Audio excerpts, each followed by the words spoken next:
Day 26, Medora.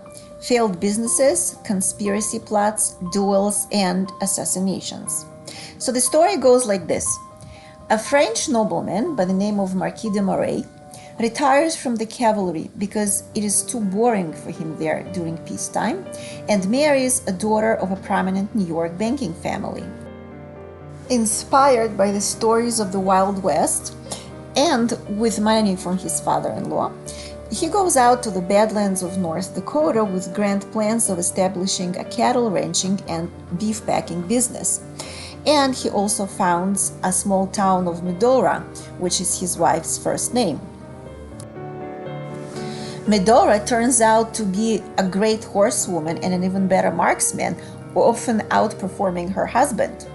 And the Marquis himself, because of his hottishness and because of his hot temper, is dubbed by the locals as the Emperor of the Badlands, and keeps on repeatedly running into trouble, even killing an outlaw at some point and being put on trial over it, but eventually acquitted. They built a 26-room house, which the locals jokingly named Chateau de Moray, and it really was state-of-the-art for that time and for that area. It even had indoor plumbing sitting on a septic tank. And they throw lavish parties with 5-course dinners, and they go on elaborate hunting safaris and basically have the times of their lives. So pretty soon the cattle ranching business goes bust, and so does his next enterprise, which is running a stagecoach company into South Dakota, and so does his next business, which is raising sheep. So in 1886, the Marquis loses all financial backing from his father-in-law, packs up, and moves back to France with his family.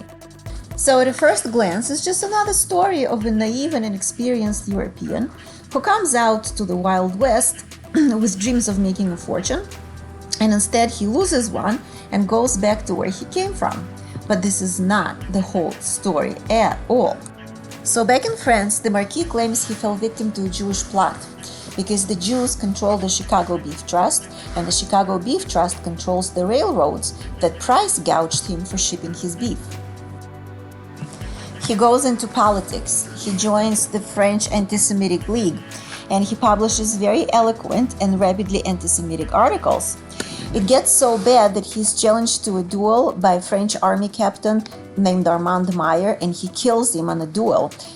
The Marquis was tried for murder for the death of Armand Meyer, but acquitted, and in shame he left France and ended up in North Africa.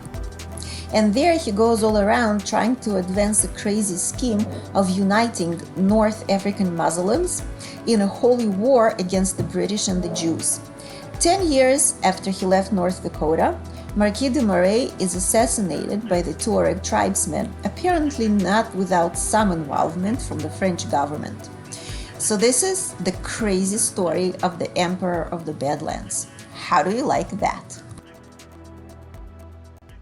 So my last stop of this very long and very tiring day was the famous Medora musical. There's a beautiful amphitheater set in the hills. The decorations are the good old Wild West.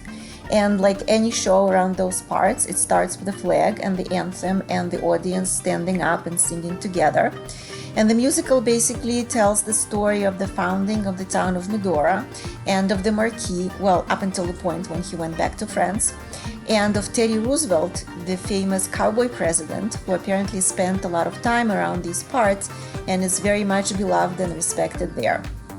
And the show was very nice, especially against the backdrop of the sunset and of the hills being lit up, especially in the colors of the flag. So it was just a great way to cap off this very, very interesting day.